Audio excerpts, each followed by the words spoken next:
como muitos críticos gostam de zombar do calvinismo. Por que então que eles fizeram um capítulo? Né? Então talvez tenha por base isso. Então tanto a confissão de Westminster, que é a nossa avó, a de Savoy, que é a nossa mãe, e a nossa confissão vão dedicar um capítulo inteiro sobre esse tema. Tá? Dicionário de Oxford vai dizer e definir a palavra livre-arbítrio. Tá? O que é livre-arbítrio? É um substantivo masculino e, segundo a filosofia, possibilidade de decidir. Você tem?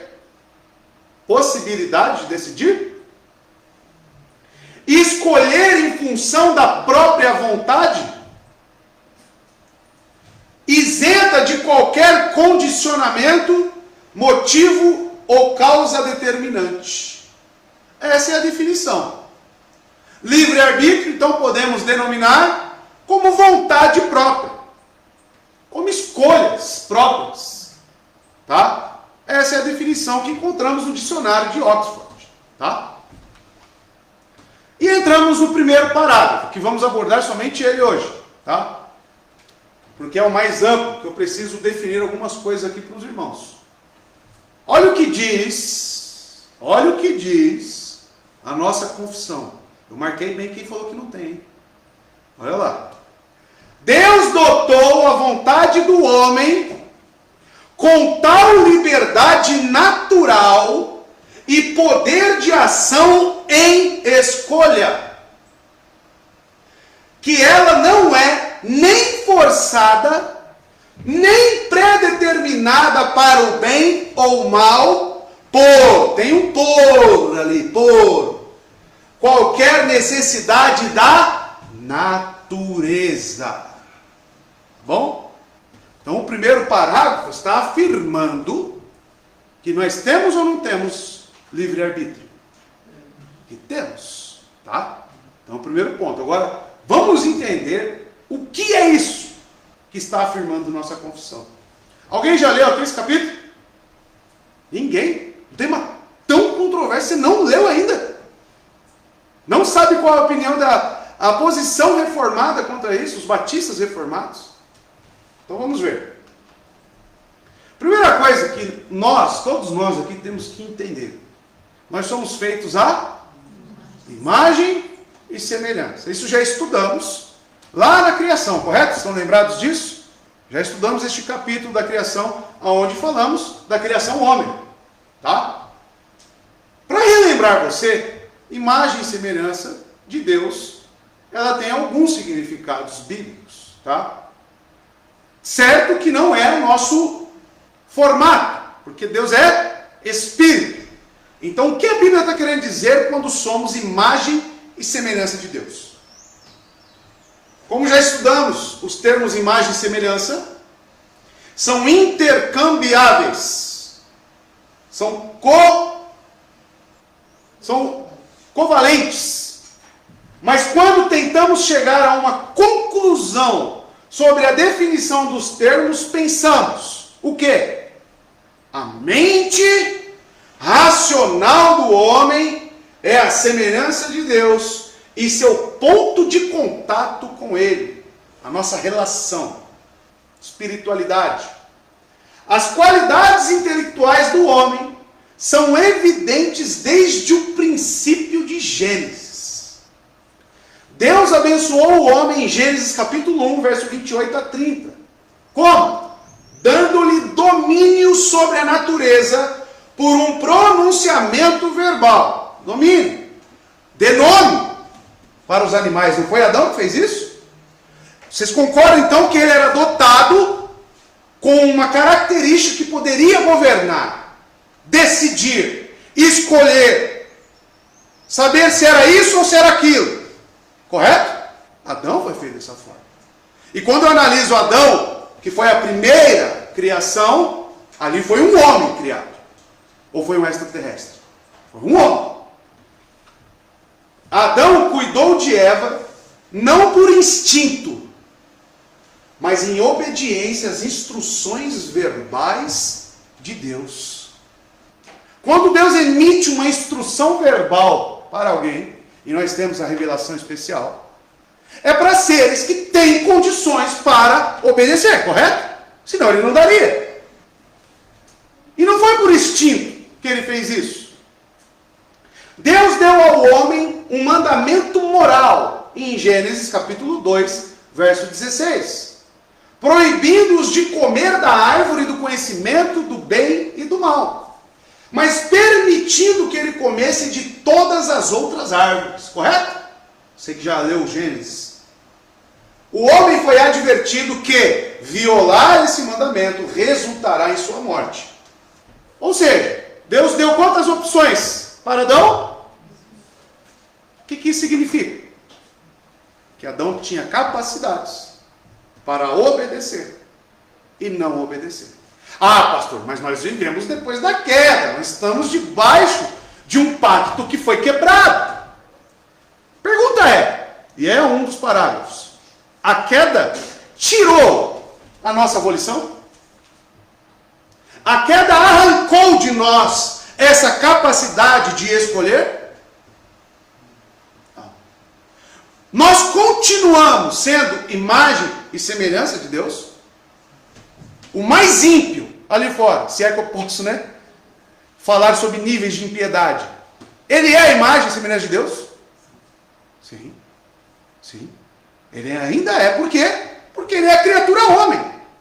Não mudou a característica dele, não mudou a classificação dele. Ele não saiu de homem para quadrúpede. Ele não saiu de homem para réptil. Ele continua homem, correto? Então o homem, ele é a imagem e semelhança de Deus. Isso você encontra em Gênesis. E essa imagem e semelhança é essa condição que somente os homens têm. De governar, de sentir, de amar, de se relacionar com Deus. De ser santo. Tem como um cachorro ser santo? Não tem. Então Deus dotou o homem, que é a epítome da criação, o ponto mais alto, que é que nós governemos, que nós tenhamos esse intelecto, assim como Deus. Deus tem poder de decidir sim ou não, de falar haja ou não haja. E o homem, ele é semelhante a Deus nesses aspectos.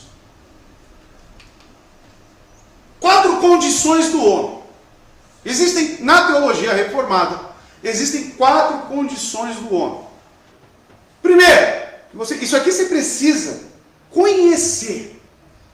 Você precisa pegar isso e ler mais. Nos livros de dogmática, nos livros de teologia sistemática. O que significa isso? Isso aqui é um pensamento de Agostinho, tá? Agostinho que escreveu com mais detalhes sobre isso. Tá bom? Então tá aí a dica para você se aprofundar mais nesse estudo. Quais são as 4 condições do homem? Primeiro, posse non peccare, em latim. Tá? O que significa?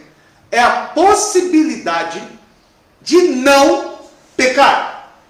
Isto é o que Adão e Eva tinham quando foram originalmente criados por Deus. Tá bom? Possibilidade de não pecar. Por quê? Por quê, irmãos? Não tinha corrupção neles. Então eles tinham a capacidade de não pecar. Segunda condição do homem. Posse peccare. É a possibilidade de pecar. E essa você deve estar muito bem familiarizado, A possibilidade de pecar. Este Adão e Eva também tinham antes da queda, inclusive. Isso aqui não vem apenas da natureza caída. Os anjos, por exemplo, eles têm a possibilidade de pecar. Tanto que Satanás pecou. E foram criados com pecado? Não. Retos. Terceira condição do homem. Não posse não pecar. É a impossibilidade de não pecar. E essa também nós temos. Tá? Estes todos os descendentes de Adão, até os libertados, ou seja, até os redimidos, os salvos, regenerados, por Cristo tem. Tá? É a impossibilidade de não pecar. Você consegue não pecar? Se você conseguir você é um ser que não é homem, tá? Você está em outra categoria, tá bom? E o quarto é o não posse pecare, tá? Que é a impossibilidade de pecar. Aonde encontramos ela? Isto é o que aqueles em Cristo, os eleitos, terão no estado eterno, quando formos revestidos de incorruptibilidade, tá? O novo corpo, o novo estado, tá? Quando formos melhorados, receber esse update, né? Na volta de Cristo. Aí terá a possibilidade de você pecar no céu? Não. Porque não teremos mais corrupção. Tá bom? Todas as coisas se farão novas, tá?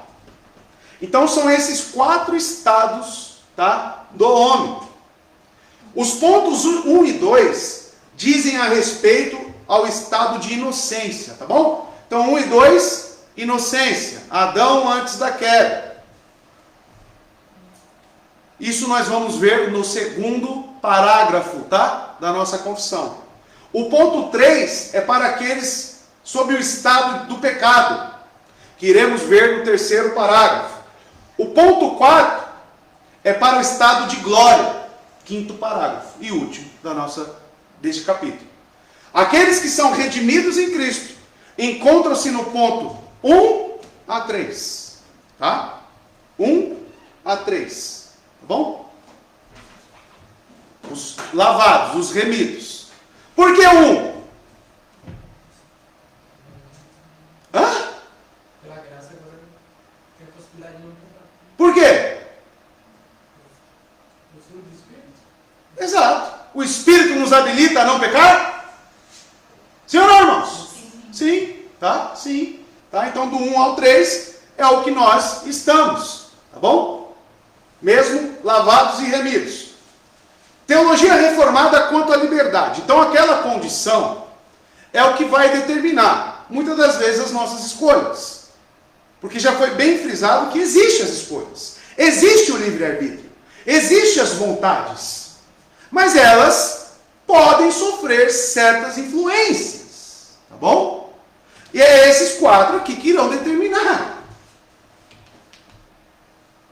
Agora a teologia reformada, né, quanto à liberdade, tá? Isso aqui é condição do homem, não confunda, que influencia nas escolhas.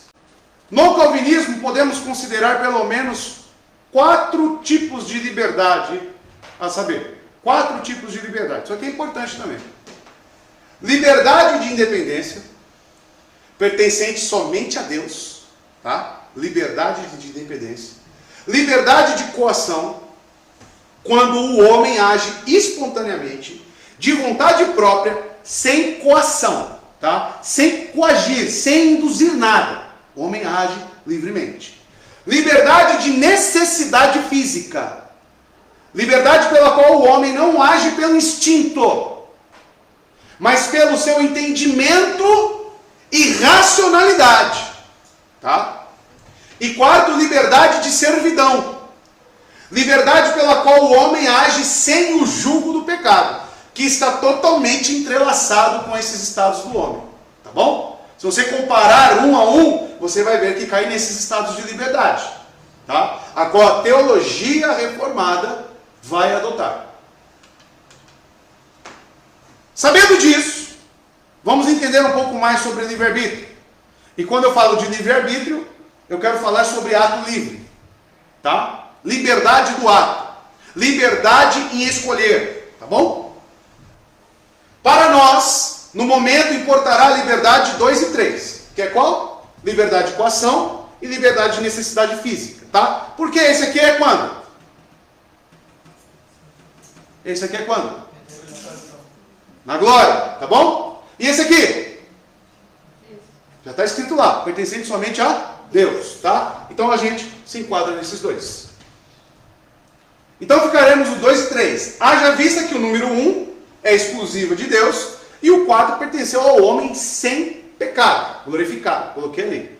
Definiremos então o ato livre, olha lá, como sendo aquele ato que é voluntário, não coagido, racional, ou seja, o ato que um homem, após deliberar racionalmente, você tem razão? Tem vontade de fazer e o faz. Esse ato é livre. Aquilo que eu quero fazer, esse eu não faço. Mas o que eu não quero fazer, esse eu faço. Onde está isso, irmãos? Romanos, capítulo 7. O que Paulo está falando ali? Que ele tinha vontades.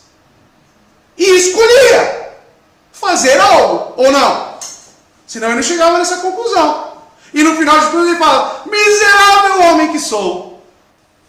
Quem me livrará do corpo desta morte? Do corpo desta morte, né? Ou seja, em função do pecado. A confissão, amados, diz que a vontade da criatura não é violentada. Coação, tá? Não é violentada. Nem é tirada a liberdade ou contingência. O que essa palavra faz você lembrar do que estudamos aqui? Causas secundárias. Causas secundárias. Que está dentro de qual doutrina? Providência divina. Tá?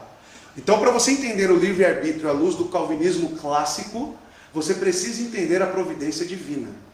E quando eu falo do homem, eu estou falando das causas, como diz o irmão ali, secundárias. Tá bom? As causas secundárias é o que diz respeito ao homem, tá? Aí você precisa revisitar aquele material que eu já mandei para vocês e ler de novo. Alguns fizeram até a prova, né, constantemente, esses dias. Então, amados, a criatura não é violentada na sua vontade, nem é tirada a liberdade ou contingência das causas secundárias, antes estabelecidas. Porque o que determina a causa secundária, irmão? E quem é a causa primeiríssima? Deus. Aí entra os decretos. Tá? Aí entra a vontade decretiva de Deus. O plano que nunca dará errado. Tá bom? Explicando melhor cada criatura, e em específico os agentes livres, aí você vai, é livre agência. Agentes livres, livre-arbítrio. Tudo num pacote só. É a mesma coisa, irmão. Não, eu não acredito em livre-arbítrio. Eu acredito em livre agência. Qual que é a diferença? Então, amados, os agentes livres, que somos nós, faz aquilo que sua natureza o constrange a fazer. A sua racionalidade decidiu. Sendo cada decisão tomada por um ato de sua própria vontade, mas energizada, movimentada por Deus. Causa primeiríssima. Vamos entender isso? Por exemplo, você pode estar aqui agora respirando sem ser energizado, sem ser sustentado por Deus. Satanás, ele vive em função de quem? De Deus. Então, amados, sendo cada decisão tomada um ato de sua própria vontade, mas energizada, movida por Deus. Tá? O que é vontade? Ou na Bíblia você vai encontrar muito constantemente na sua leitura o termo coração. Coração do homem, ou seja, não é o que está aqui literalmente batendo, né, por enquanto, na hora para também, mas o centro do homem, a alma do homem, o que move as vontades do homem.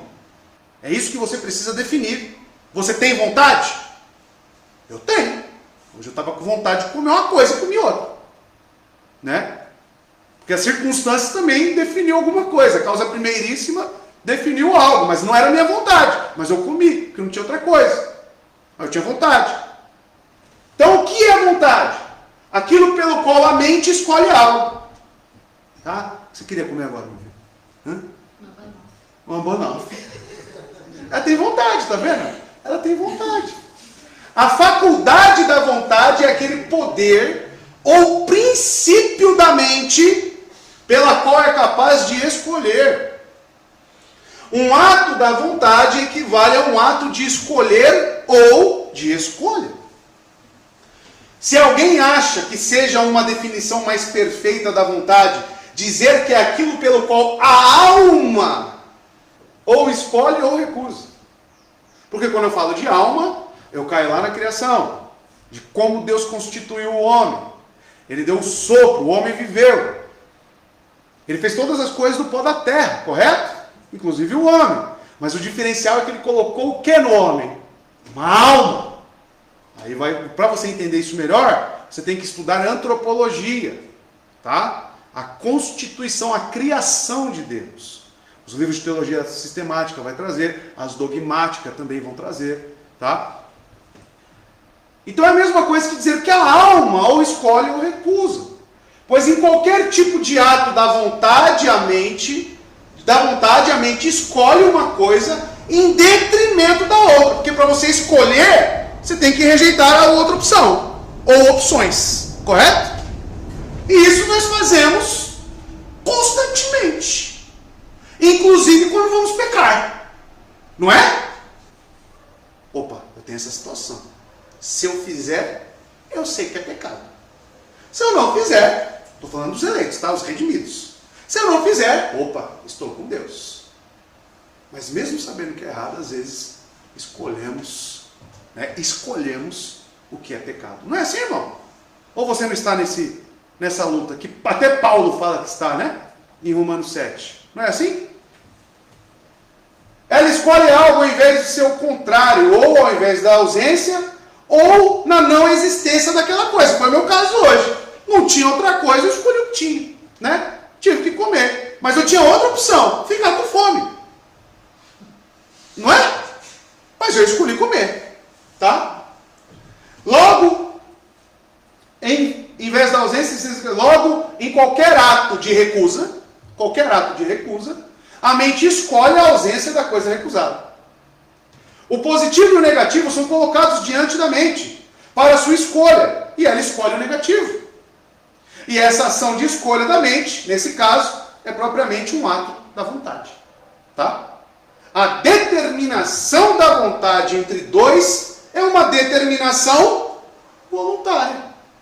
É nesse ponto que a confissão está dizendo que não existe coação. Come aquele outro. A sua vontade é livre. Agora, a causa primeiríssima pode influenciar, aí é outra questão, tá? Mas isso é o mesmo que fazer uma escolha. De modo que por quaisquer nomes que chamemos o ato da vontade, 2 pontos, olha lá, escolher, recusar, aprovar, desaprovar, gostar, desgostar, abraçar, rejeitar, determinar, orientar, ordenar, proibir, inclinar, ser avesso, agradar, ser ou não desagradar-se, tudo pode ser reduzido a esse ato de escolher. Você escolhe? Para a alma, agir voluntariamente é sempre agir eletivamente. Agir eletivamente é escolher, tá? E por isso que nós somos o ponto máximo da criação, o homem, tá? Porque um animal age por racionalidade, instinto, tá? Nós não. Nós somos seres dotados de sentimentos, razões, intelecto, escolhas, tá bom? John Owen, tá? Você que já está relutante na cadeira, não aceita o livre-arbítrio, tá? John Owen, não concedemos uma liberdade e domínio tão grandes às nossas vontades, como uma criatura sujeita ao supremo governo da providência de Deus. Como eu falei, olha lá, a providência de Deus entrando aqui nesse assunto. É capaz de fazer. Nós somos dotados de tal liberdade de vontade, como é livre de toda compulsão exterior e necessidade interior. Livre, tendo uma faculdade, eletiva de aplicar-se aquilo que lhe parece bom. O problema é que parece bom para nós, muitas das vezes não é. No qual é uma livre... Poderia colocar livre-arbítrio aqui? Sim. apesar de ser subserviente ao decreto de Deus. Isso aqui ele encerra com chave de ouro, né? Apesar de ser subserviente ao decreto de Deus. Causa primeiríssima, tá? João Calvino. Podia deixar o João Calvino fora dessa, né? Odiado por muitos, né? Pelo pastor dele, pastor dele, né? A função da vontade, entretanto, olha lá, a função da vontade, entretanto, é escolher e seguir o que o entendimento ditar como bom. Rejeitar e evitar o que ele houver desaprovado. Posição de um dos pais batistas e um dos reformadores. Tá?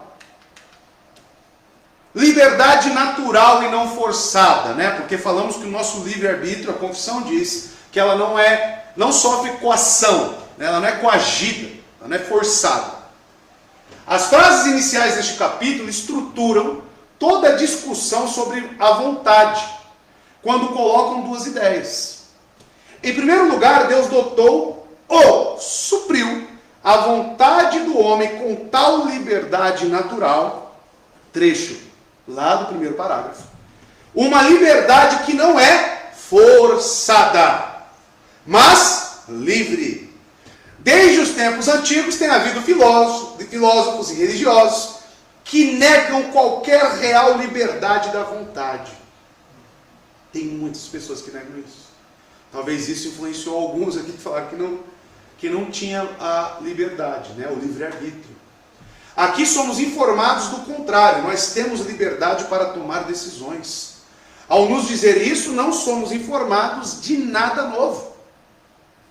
Pois foi exatamente isso que Jesus disse há muito tempo acerca daqueles que perseguiram João Batista. Ficou separado, faltou um S ali, né? Mateus 17, verso 12. Isso corresponde também à nossa própria experiência. Nós estamos conscientes de que temos e fazemos escolhas. Olha só o que Cristo diz em Mateus 17, verso 12. Mas eu lhes digo, Elias já veio, e eles não o reconheceram. João Batista está falando, tá? Mas fizeram com ele tudo o que quiseram. Da mesma forma, o Filho do Homem será maltratado por eles. Era a causa primeiríssima entregar e colocar João Batista na prisão e depois decapitar ele? Era. Mas o ato de prender João Batista foi algo forçado por Deus? Não. Foi um ato deliberado das próprias pessoas que prenderam e que Herodes mandou decapitar. Da mesma forma, era da vontade de Deus que Cristo morresse naquele madeiro? Com certeza. Plano da redenção. Então, Pilatos e todos os envolvidos na crucificação agiram forçosamente por isso? Não. Isso é o que chamamos de Deus decretar de uma forma que concorre, que está em harmonia com as vontades deliberadas do homem. Então ele decreta conforme nós escolhemos. A causa secundária e primária, elas são harmônicas. E dentro da secundária, são de nossas responsabilidades. É isso que precisamos entender. Aconteceu praticamente a mesma coisa com o Faraó, né? Na Bíblia diz que Deus endureceu o coração dele. Aí muitos entendem que parece que Deus que infundiu maldade nele, né? Mas na verdade ali quer dizer que o próprio Faraó agiu de acordo com a própria religiosidade do coração. Exato. O que Deus pode fazer, né, deliberadamente, é restringir graça ou não, a graça comum. Ele pode fazer isso. Mas mesmo assim, a vontade é de quem? Por ser homem, estrutura homem, escolhas, é do homem. Ele tem capacidade de discernir o que é certo e o que é errado. A luz veio ao mundo. E eles amaram as trevas. Mas significa que eles não perceberam a luz? Alguém se acha que os fariseus tinham dúvida de que Jesus realmente era diferenciado e divino? Claro que não, eles mataram por inveja. As escrituras dizem isso. por cobiça. Ou seja, eles agiram conforme suas próprias escolhas, que seguiam, claro, a sua natureza. Tá? Que é coisa que vamos falar em outros parágrafos. Tá? Mas muito bem lembrado pelo Vitor, Faraó. Tá? Uma liberdade sem determinação natural. Quando eu falo natural, estou falando em nós, como homens, a natureza. Tá? No campo moral, sabemos que somos responsáveis por nossas ações. Toda a Escritura ensina que responderemos pelo que fizermos e dissermos. E isso nos traz ao segundo ponto da sessão inicial. Não há nenhuma necessidade absoluta, trecho do primeiro parágrafo, tá? De natureza que determine se iremos escolher o bem ou o mal. Inclusive um ímpio é capaz de amar seus filhos. Ou não? É. Tá? Minha mãe me ama muito. Me ama ainda. Se preocupa. Tá? Então você enxerga virtudes nos ímpios. Ali você percebe. Opa, então ele tem algo diferenciado. Né? É um ser humano. Tá bom? Ao mesmo tempo, precisamos deixar claro que a vontade tem sim influências. Tá? Tem influências. Poderosas agindo sobre elas. Como o lar santo, que santifica os filhos. Tá? 1 Coríntios 7,14.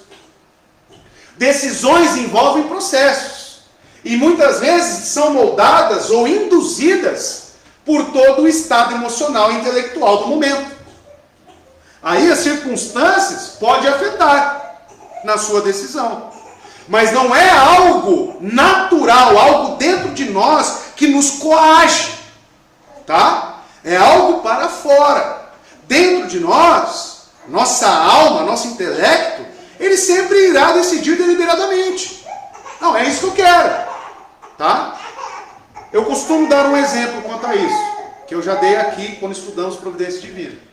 Por exemplo, fui para um acampamento do exército, sugado. Cheguei cansado. Aí fizeram uma bela de uma confraternização com churrasco, né? Com Coca-Cola geladinha. O que você acha que eu vou escolher? Dormir ou ir lá comer?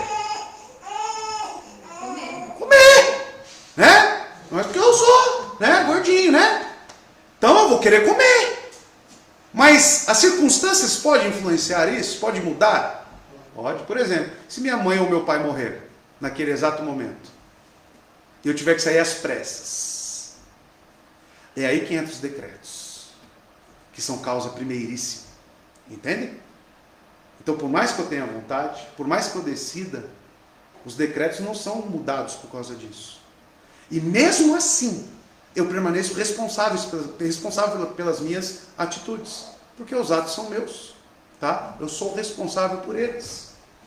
Decisões envolvem processo e muitas vezes são moldadas, induzidas por todo o estado emocional e intelectual do momento. Decisões são complexas, mas não devemos esquecer que a vontade ainda tem o poder de autodecisão. Ou senão você não tem uma alma. Você vive por instinto. E você não é um animal. Você tem uma alma. Tá? Deus realmente dotou a vontade do homem com tal liberdade natural que ela nem é forçada e nem determinada por qualquer necessidade absoluta de sua natureza. Tá? Na nossa própria natureza. Para o bem ou para o mal, isso deve ser analisado dentro das causas secundárias na divina providência. Tá? Mais uma vez coloquei ali para que você entenda como discernir isso. Tá? Olha lá, como seremos julgados. 2 Coríntios 5,10. Pois todos nós devemos comparecer perante o tribunal de Cristo, para que cada um receba de acordo com as obras praticadas. E você praticou o quê? O que te moveu para praticar? Vontade. Ou você faz algo que você não delibere? Você pode até não estar querendo, né? Não quero ir para a igreja não. Aí sua mulher, você vai sim. Né? Mas a sua vontade, ela continua sendo sua. Não, eu não quero. Tá? E seremos julgados conforme nossas obras. Por meio do corpo, quer sejam boas, quer sejam más. Palavra de Deus. Mateus 12, 36 e 37. Palavras, olha só. Você só fala o quê? O que sai da sua boca? O que você não quer? O que está no coração, vontade. Mas eu lhes digo que no dia do juízo, os homens haverão de dar conta de toda a palavra inútil que tiverem falado. Pois por suas palavras você será absolvido, e por suas palavras será condenado. Responsabilidade. Que nasce na vontade. Liberdade e libertário. Aqui que as coisas começam a ficar confusas. É isso que te confunde quanto ao livre-arbítrio. E você pode anotar isso. Liberdade, libertário. Coloquei até ler heresia. Tá? Mas tem muitos pontos semelhantes ao que acreditamos.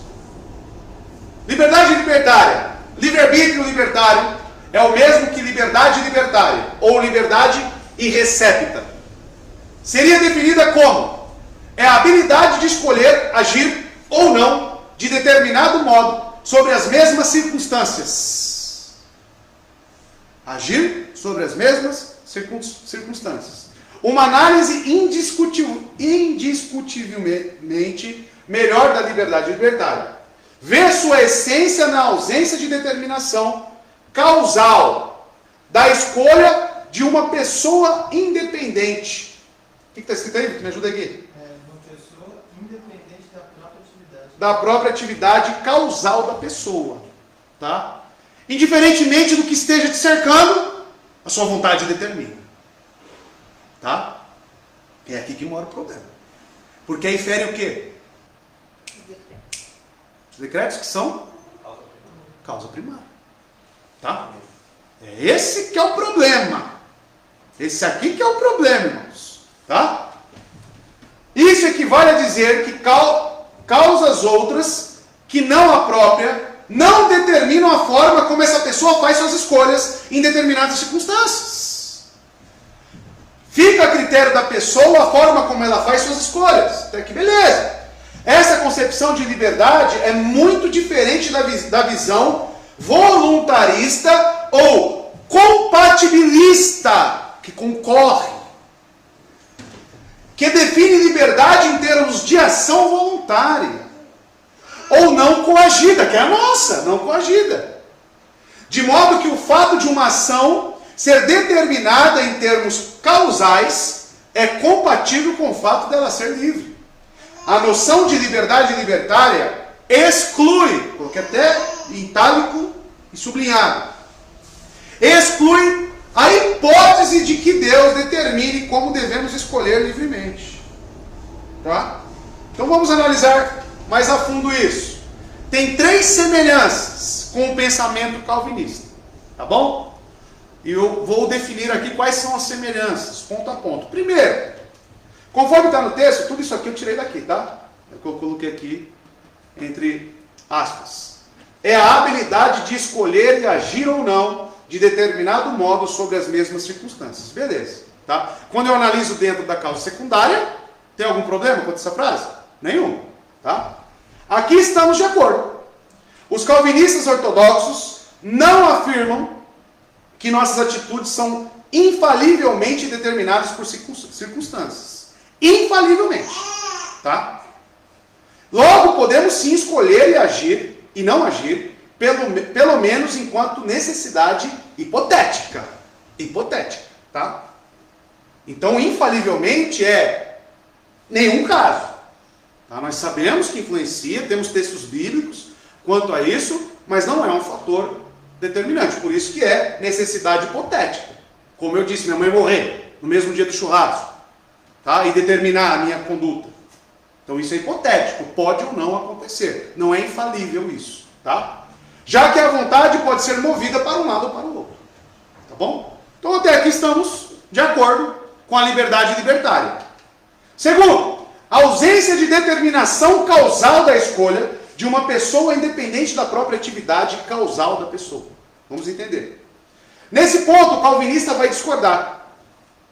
Por quê? Dizer que a vontade humana deve se autodeterminar somente com as forças do próprio homem é postular o movimento autônomo do mover divino. E nós não somos autônomos. Porque as causas secundárias estão dentro das causas primárias. Tá? Por isso que são hipotéticas. Podem ou não acontecer. Ou podemos dar o nome de contingentes. Tá? Aí vocês têm que lembrar o que foi ensinado aqui na Divina Providência. Cadê divino? Na teologia calvinista, a determinação divina faz o homem se autodeterminar. Para os calvinistas, não existe liberdade sem o estabelecimento dela por parte de Deus. Ensinamos que é necessária a determinação divina para estabelecer a liberdade. Ter liberdade não significa ser livre de Deus. Tá? E embora os defensores da liberdade libertária possam negar que afirmam isso, é exatamente isso que afirmam. Tá? Porque eles falam, não é assim. Eles vão entrar em contradição quanto a isso. Sabe quem defende isso? Os arminianos. Liberdade libertária. Tá? Eles dirão que Deus permite que elas sejam livres. Mas livres de quê e de quem? De quê e de quem? Se for livre para agir conforme a natureza de cada homem, concordamos. Porque é estrutura humana. Se for agir livre do pecado, concordamos que em determinadas situações sim, como vimos lá no começo. Correto? Agora, agir livre do decreto é agir livre de Deus. Isso não. Tá? Esse é o ponto. Esse é o ponto. Trataremos desse ponto mais para frente. Tá? Tudo isso que eu estou tirando de liberdade libertária, irmãos, está no livro Calvinismo Explicado, de Francisco Tourinho. Hoje é uma das obras mais bem explicadas sobre o calvinismo clássico. Recomendo aos irmãos. Acho que já mandei no grupo, né? Acho que eu já mandei no grupo para os irmãos. Não sei quem teve interesse. E terceiro, diz lá a liberdade libertária que fica a critério da pessoa, a forma como ela faz suas escolhas. Aqui tem algum problema? Dentro da causa secundária? Dentro da natureza humana? Não. Aqui podemos concordar, pois tudo o que o homem faz é de livre vontade. A nossa confissão afirma isso. Como já vimos. Isso significa que, uma vez recebendo o poder de Deus para tal, ele de fato escolhe de acordo com a sua natureza. Tá? Então não tem problema. O problema é isso aqui. Tá? O problema é isso aqui. A vontade em qualquer estado. O capítulo 9 não está refletindo sobre os seres humanos somente no momento em que eles foram criados. Por mais que eu dê ênfase nisso, não é só o momento em que foi criado, mas vai abordar o livre-arbítrio tanto na criação, após a queda, seres regenerados e também no estado de glória, que são aqueles 4 estados que eu passei no início. Como veremos nas sessões subsequentes. Talvez seja verdade que nossa vontade esteja escravizada pelo pecado e por Satanás, sabemos disso. Há até mesmo uma compreensão segundo a qual talvez sejamos induzidos ao pecado, porque somos arrastados pelos nossos próprios desejos malignos, como Tiago nos diz no capítulo 1, verso 14, que nós somos tentados pela nossa própria cobiça. O que é cobiça? O que é concupiscência? Desejo? Vontade. Tá? Vontade. Somos tentados quanto a isso. Mas nós pecamos porque esses desejos são nossos. É nosso. Nós livremente exercemos a vontade de pecar. Além do mais, também é verdade que Deus pode mudar a nossa vontade de forma irresistível. Deus tem poder para isso. Por sua graça, nos fazendo ansiar pela salvação que antes desprezávamos. Tá? Nós livremente exercemos a vontade de amar a Deus. Quando Ele nos capacita a amá-lo, através da regeneração, Ele está abrindo o nosso entendimento, nos mostrando a preciosidade que existe em Cristo. Mas mesmo amar a Deus, também é uma atitude do homem. É da vontade do homem, buscar a Deus. Porém, buscar a Deus, amar a Deus, fazer sua vontade, só é possível quando regenerado. Tá? Nós livremente exercemos a vontade de amar a Deus, longe de nós minimizar os efeitos da queda ou do poder de Deus. Não queremos fazer isso. No entanto, precisamos compreender que nem a queda na totalidade do pecado e nem a salvação pela graça soberana destrói a vontade ou suprime a sua liberdade. Isso é parte inerente da constituição do homem. Corpo e alma. Imagem e semelhança também. Tá? Por isso que ele entrega isso aqui, você vai encontrar na Bíblia inteira. Né? Hoje invoco os céus e a terra como testemunha contra vocês, de que coloquei diante de vocês a vida e a morte, a bênção e a maldição. Agora o quê? Seria pegadinha isso, se o homem não tem capacidade de escolher? Estão entendendo? Tem. Escolham a vida para que vocês e seus filhos vivam. Tá? É uma doutrina difícil, é o último slide, tá? Sempre foi difícil explicar essa doutrina corretamente, irmãos. Essa discussão, ela perpetua aí há anos, séculos. Séculos. Tá? Ela é, ao mesmo tempo, muito simples e muito delicada. Para que você entenda melhor isso, você tem que estudar o Sínodo de Dort. Tá? Lá vai ter essas questões. Até onde o homem é livre. Né? Vai falar sobre a providência divina. Quando uma comissão da Assembleia de Westminster, que é o mesmo texto que o nosso, tentou pela primeira vez colocar em palavras essa frase, ela teve que ser enviada de volta para ser reescrita. Tá? Então não foi algo, né, que, vamos escrever isso aqui. Foi analisado, foi discutido, foi debatido, até chegarem a uma conclusão. E igrejas reunidas, muitos teólogos reunidos. Um membro da Assembleia, mais tarde, escrevendo sobre o assunto, não foi o primeiro a pedir seus ouvintes para considerar que a graça de Deus é necessária para nos guiar nesse ponto. Ele prosseguiu dizendo que Agostinho de Hipona também reconheceu essa dificuldade. Abre aspas. Quando a graça é defendida, acredita-se que destruímos o livre-arbítrio.